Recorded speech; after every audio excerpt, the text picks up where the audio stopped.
주일 예배를 하나님 앞에 드리겠습니다. 오직 나는 주의 풍성한 사랑을 힘입어 주의 집에 들어가 주를 경외함으로 성전을 향하여 예배하리이다. 주께 피하는 모든 사람은 다 기뻐하며 주의 보호로 말미암아 영원히 기뻐 외치고 주의 이름을 사랑하는 자들은 주를 즐거워하리이다. 아멘.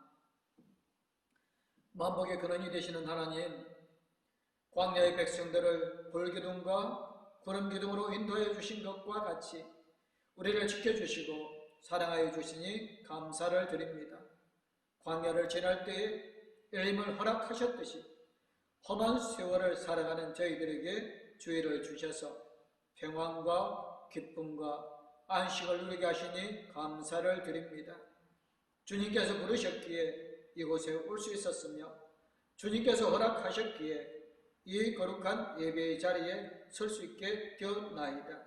지금까지 우리를 인도하신 주님께서 오늘 예배하는 자녀들을 다시 한번 성령의 능력으로 이끌어 주옵소서.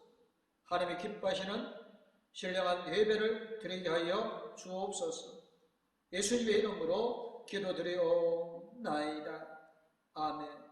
찬송 301장 하나님 앞에 찬양 드리겠습니다.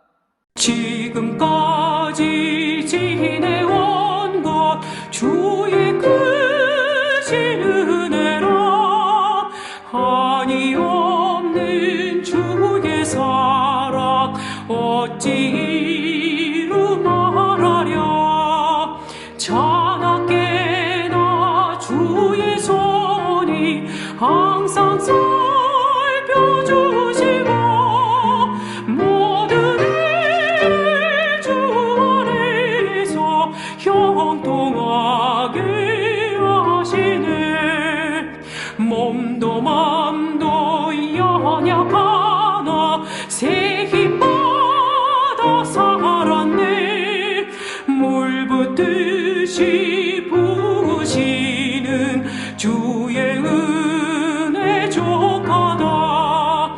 사랑 없는 거리에나 험한 성길을 헤맬 때 주의 손을 굳게 잡고 찬송하며 가리라.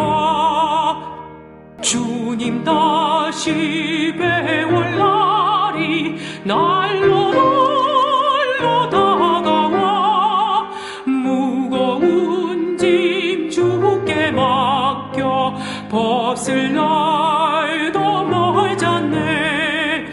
나를 위해 예비하신 고향 집에 돌아가 아버지의 품 안에서 영원토록 살리라. 사도신경으로 신앙 고백하시겠습니다. 나는 전능하신 아버지 하나님 전지의 창조주를 믿습니다. 나는 그의 유일하신 아들 우리 주 예수 그리스도를 믿습니다. 그는 성령으로 잉태되어 동정녀 마리아에게서 나시고 본디오 빌라도에게 고난을 받아 십자가에 못 박혀 죽으시고 장사된 지 사흘 만에 죽은 자 가운데서 다시 살아나셨으며 하늘에 오르시어 전능하신 아버지 하나님 우편에 앉아 계시다가 거기로부터 살아있는 자와 죽은 자를 심판하러 오십니다. 나는 성령을 믿으며 거룩한 공교회와 성도의 교제와 죄를 용서받는 것과 몸의 부활과 영생을 믿습니다. 아멘. 오늘 우리에게 주실 말씀은 누가복음 23장 32절에서 43절 말씀입니다. 또 다른 두 행악자도 사형을 받게 되어 예수와 함께 끌려가니라. 해골이라 하는 곳에 이르러 거기서 예수를 십자가에 못 박고 두 행악자도 그렇게 하니 하나는 우편에 하나는 좌편에 있더라. 이에 예수께서 이르시되 아버지 저들을 사하여 주옵소서. 자기들이 하는 것을 알지 못함이니이다 하시더라. 그들이 그의 옷을 나눠 제비 뽑을세. 백성은 서서 구경하는데 관리들은 비웃어 이르되 저가 남을 구원하였으니 만일 하나님이 택하신 자 그리스도이면 자신도 구원할지어다 하고 군인들도 희롱하면서 나와 흰 포도주를 주며 이르되 네가 만일 유대인의 왕이면 네가 너를 구원하라 하더라. 그에 의해 이는 유대인의 왕이라 쓴 패가 있더라. 달린 행악자 중 하나는 비방하여 이르되 네가 그리스도가 아니냐 너와 우리를 구원하라 하되 하나는 그 사람을 꾸짖어 이르되 네가 동일한 정죄를 받고서도 하나님을 두려워하지 아니하느냐.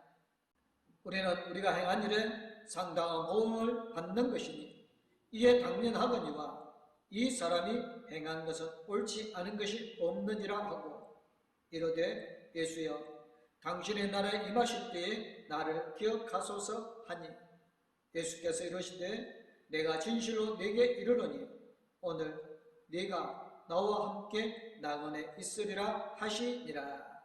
아멘. 찬송가 314장 하나님 앞에 찬양 드리겠습니다.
한 작은 가게 주인이 오는 손님들에게 A 교회에 부임한 목회자를 칭찬했습니다.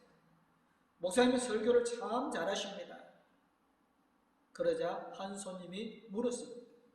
설교를 들어보셨습니까? 아니요. 그런데 어떻게 설교를 잘하는지 아시나요?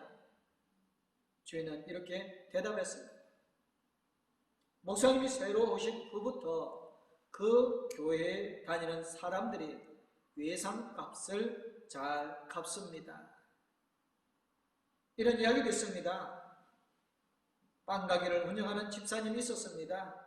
그가 구운 빵은 크기가 작아 고객들로부터 원성을 샀습니다. 그의 별명은 대포 집사였습니다. 대표 기도를 때 대포같이 큰 소리로 기도하기 때문입니다. 그날도 힘차게 기도했는데 사람들이 자신을 좋아하지 않는 것을 느껴 목사님에게 상담을 하였습니다. 목사님, 사람들이 왜 저를 싫어할까요? 목회자는 진지하게 고민하였습니다. 집사님, 기도 소리는 줄이고 빵의 크기는 늘리세요. 성도의 능력은 일상의 산재물, 즉 삶으로 나타나야 합니다. 삶으로 전도할 때 복음의 능력이 나타나지 않겠습니까? 한편 많은 선교학자들은 세상에 모이는 교회와 흩어지는 교회가 있다고 강조해왔습니다. 하지만 솔직히 한국교회는 지금까지 모이는 교회만을 강조해왔습니다. 그런데 이제는 그것이 바로 한국교회가 가진 한계를 만들고 있습니다. 우리는 교회당에 와서 그리스도인 척 하지만 더 중요한 삶의 현장에서는 신앙과는 별로 상관없이 존재하는 이중적인 모습을 가지고 살아왔던 것입니다. 이제라도 우리는 가야 합니다. 그리스도를 만나 구원을 얻고 삶의 변화를 경험한 것이 사실이라면 동일한 가치가 세상 한복판에서 나누어지도록 찾아가야 합니다. 우리는 흔히 교회당을 건축할 때 사람들이 교회에 와서 복음을 듣게 될 것을 기대합니다. 이 기대가 잘못된 것은 아니지만 주님은 우리에게 교회를 주신 의도와는 분명 다름을 알아야 합니다. 우리 중에 누구도 교회 건물의 필요성을 부정할 사람은 없습니다. 모여서 예배하고 모여서 교제하고 모여서 훈련받기 위해서라도 건물은 필요합니다. 그러나 교회가 존재하는 궁극적인 목적은 여전히 전도입니다. 다시 말하면 예수 안 믿는 사람을 전도해서 예수 믿고 따르는 제자가 되게 하는 니야말로 교회의 존재의 이유라고 할 수 있습니다. 그런데 이 전도를 위해서는 교회가 사람들에게 오라고 부르는 구조가 되어서는 안 됩니다. 오히려 찾아가는 구조가 되어야 합니다. 부흥의 시대가 아닌 이상 스스로 교회로 오는 사람들이 얼마나 되겠습니까? 그렇다고 안 오는 사람들을 그대로 지옥에 가도록 내버려 두어야 할까요? 아닙니다. 우리가 가야 합니다. 그들이 살고 있는 마을로, 그들이 다니고 있는 직장으로 우리가 찾아가야 합니다. 가서라는 주님의 명령에 구체적으로 순종해야 합니다. 예수 그리스도를 증거하여 사람들을 하여금 복음을 받아들이도록 복음 전파에 힘을 써야 합니다. 예수 그리스도를 영접함으로 그 마음에 믿음이 생기고 믿음이 성장할 것입니다. 예수님은 행악자 둘과 함께 해골이라고 이름하는 곳으로 끌려가서 십자가에 못 박히셨습니다. 이것은 메시아가 범죄자 중 하나로 헤아림을 입을 것이라는 구약 이사야 53장 12절의 성취입니다. 또한 예수님은 구경하는 백성들 앞에서 벌거벗기셨습니다. 그의 옷은 사인 지팡자들에게 제비 뽑혀 나눠졌습니다.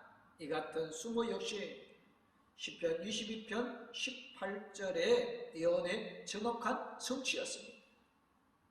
간원들은 십자가에 달린 예수님을 향해 조롱하였습니다. 심지어 군인들은 온몸에서 피를 흘리신 예수님의 심각한 탈수 증세를 보이자 정신을 잃지 않도록 신포도주를 마시게 하고는 과연 여호와께서 그를 구원하시는지 보자 하면서 희롱하기까지 하였습니다. 이것도 시편 22편 7절 8절에 예언된 대로였습니다. 죄 없으신 예수님은 우리의 흉악한 죄로 말미암아 범죄자 중 하나가 되어 모든 사람들로부터 부끄러움과 조롱을 받으신 것입니다. 하지만 예수는 이 자리에서도 아버지, 저들을 사하여 주옵소서, 자기들이 하는 것을 알지 못함이니이다 라고 하면서 대속의 사명을 놓지 않으셨습니다. 한편 예수님의 십자가 위에는 빌라도의 지시대로 유대인의 왕이라고 쓴 제파가 있었습니다.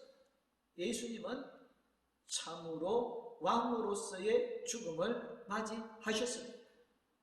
예수님은 심지어 함께 못 박힌 한편의 강도로부터 내가 그리스도가 아니냐, 너와 우리를 구원하라는 비방을 들으셨습니다.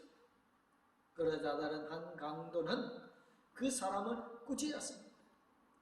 그의 말 속에는 하나님에 대한 경외심과 자기 죄에 대한 시인과 참회, 그리고 그리스도에 대한 겸손한 강구가 들어있습니다.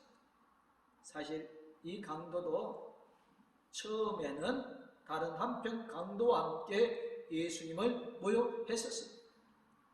그러나 끝까지 용서를 베풀고 원수를 위해 기도하시는 예수님의 모습 앞에서 자신의 죄를 깨닫고 돌이킨 것입니다. 그 강도는 예수님께 감히 구원해 달라고 말하지 못하고 단지 당신의 나라에 임하실 때 자기를 기억해 달라고 청원했습니다. 그러나 예수님은 이 강도를 향해 오늘 네가 나와 함께 나군에 있으리라 라고 보장하시면서 임종 직전까지 구원 사역을 하셨습니다. 한편 구원받은 강도의 모습을 통해 우리 자신을 마땅히 형벌받을 자로 여기는 사람에게 구원이 급속하게 임하게 됨을 알게 되어집니다. 여러분은 예수 그리스도를 믿고 사는 문제를 어느 정도로 생각하고 있습니까? 예수를 믿는 문제는 이 세상의 그 어떤 사건과도 비교할 수 없는 가장 크고 엄숙한 과제입니다. 주 예수보다 더 귀한 것은 없고 이 세상 부귀와 바꿀 수 없기 때문입니다.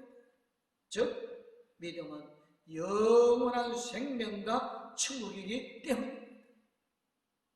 사람이 무엇을 주고 자기 목숨과 바꾸겠습니까?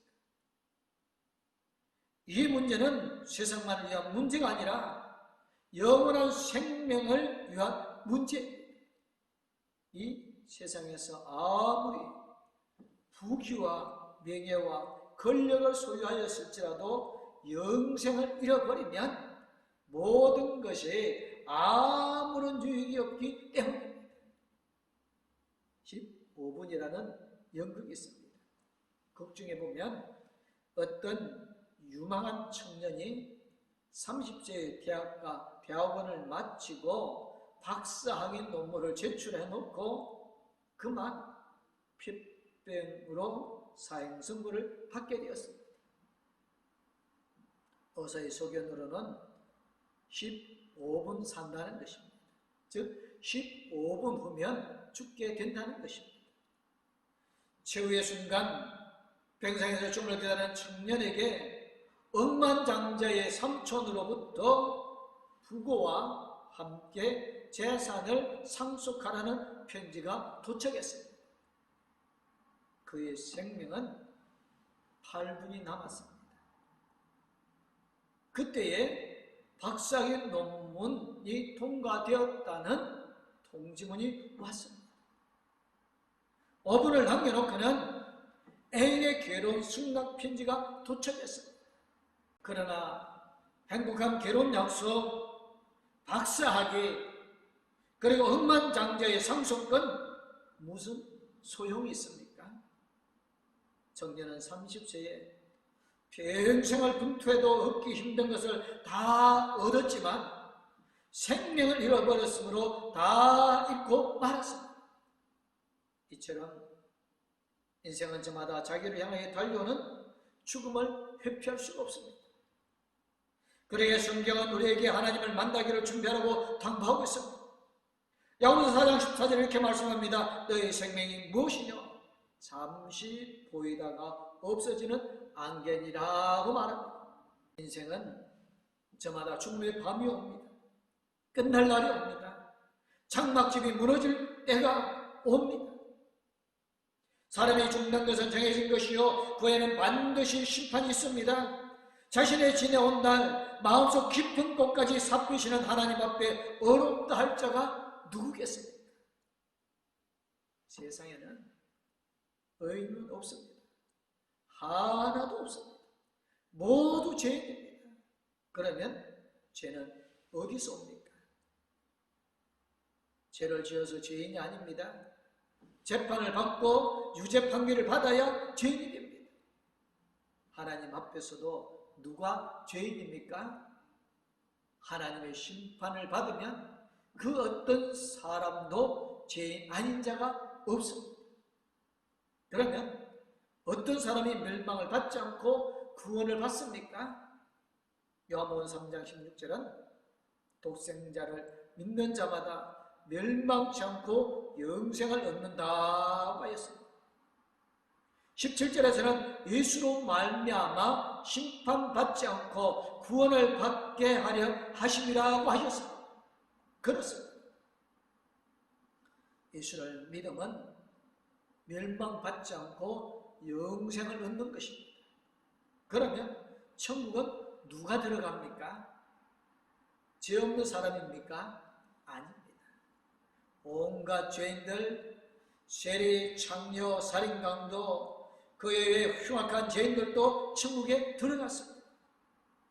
저들은 죄인이었으나 죄를 자복하고 회개하고 예수를 믿음으로 심판받지 않아 어렵게 인정되고 천국에 들어간 것입니다. 그러므로 그리스도 예수 안에 있는 자는 결코 정죄함이 없습니다. 심판이 없으므로 정죄가 없다고 로마서 5장 8절에서 말씀하여 주십니다. 인간은 에덴 동산에서 선과 악을 알게 하는 나무의 과실을 따먹고 심판을 받아 하나님과의 교제가 단절되고 에덴 동산에서 쫓겨났습니다. 그런데 하나님께서는 예수 그리스도를 보내셔서 그 심판을 면제받을 수 있는 은총을 주셨습니다. 그러나 이 은총을 거부할 때 심판은 확정되어 버리는 것입니다. 하나님은 구원이냐 심판이냐 기회를 우리에게 한번 주십니다. 성경 이사야를 요한복음 3장 19절에서 말씀하고 있습니다. 빛이 세상에 왔으되 빛보다 어둠을 더 사랑하는 것이 정죄입니다. 이 세상으로 참 빛이신 예수님께서 오셨습니다. 그분에게 나오는 자는 생명이 있는 증거요 선한 자임을 증거합니다. 그러나 그리스도를 거부하는 자는 생명이 없는 자요 자기 안에 악함을 증거하는 것이라고 요한복음 3장 21절에 말씀합니다. 이것이 곧 심판이요 정죄입니다. 인생은 영원을 결정짓는 시기입니다. 이 생애에서 영원을 준비하기에 실패한다면 그의 모든 것을 성공한다 하여도 그 인생은 실패한 것입니다. 따라서 이 땅에서 생명은 사업이나 권세나 명예나 행복보다도 더 중요한 것입니다. 하물며 영원한 생명은 무엇과도 비교할 수 없는 인생 최대의 사건입니다. 이러한 생명을 오직 예수 그리스도를 믿음으로 얻는다면 믿음은 곧 생명입니다. 믿음으로 구원을 얻고 믿음으로 영생을 얻습니다. 힘써도 안 되고 청아도 안 되고 울어도 안 되는 일이 오직 믿음으로 가능한 것입니다. 지난날 우리 믿음의 선진들은 믿음을 인생의 전부로 알고 살았습니다. 믿음을 지키다 아벨은 죽었습니다. 믿음으로 헤녹은 하나님과 동행하다 죽음을 보지 않고 하늘로 옮겨졌습니다. 믿음으로 노아는 방주를 만들고 그의 식구들이 구원을 얻었습니다. 믿음으로 아브라함은 본토 아비 친척 집을 떠나고 이삭을 바쳤습니다. 믿음으로 모세는 바로의 궁전을 떠났고 자기 백성들과 함께 받는 고난을 즐거움으로 알았습니다. 이들은 모두 믿음을 생명으로 알았고 인생 최대의 사건을 알고 살았던 사람들입니다. 이제 그들의 믿음이 우리의 믿음이 되어서 믿음으로 놀라운 결실을 맺는 우리 모든 성도님들 되어주시기를 주님의 이름으로 축원합니다. 아멘. 기도하겠습니다. 사랑의 하나님, 우리 인생의 최대의 사건은 어떤 것이었습니까? 바로 예수 그리스도를 만나 예수를 통하여 죄사함 받고 구원 얻는 것입니다. 예수님과 함께 십자가에 못 박혔던 두 사람, 한 사람은 예수를 부인하고 피난하다가 끝내 하나님의 나라에 들어가지 못하고, 한 사람은 어렵고 힘든 사악한 죄의 삶을 살았지만 회개함을 통하여 천국에 이르는 복을 얻게 되어졌습니다. 하나님, 주님께서는 마지막 순간까지 구원의 사역을 감당하셨음을 우리에게 보여주셨습니다. 주님, 성령께서 우리와 함께 해주셨습니다. 우리를 통하여 많은 영혼들이 구원 얻게 해주시고 우리 봉독교회 모든 성도님들 믿음을 통한 구원의 아름다운 열매들을 풍성하게 맺어가게 하여 주실 줄 믿사옵고 저희에서 먼저 권하여 주신 우리 주 예수 그리스도의 이름으로 기도드리옵나이다. 아멘. 이제는 우리를 찾아와 주시고 우리를 죄에서 먼저 권하여 심판을 이르지 아니하고 영원한 생명을 얻게 해주신 우리 주 예수 그리스도는 언제 어디서 무엇을 하든지 우리와 함께 계시며 우리의 힘이 되어주시고 능력이 되어주셨습니다. 오직 오의 길로 걸어가며 생명의 열매를 맺도록 도와주실 하나님의 그 큰 사랑, 우리 나아갈 길을 인도해 주시고 동행하여 주실 성령님의 감화 감동 위로 교통 충만하신 생명의 열매를 맺고 나는 봉독교의 모든 성도님들과 가족들 위해 이제부터 영원토록 함께하고 있기를 간절히 축원하옵나이다. 아멘.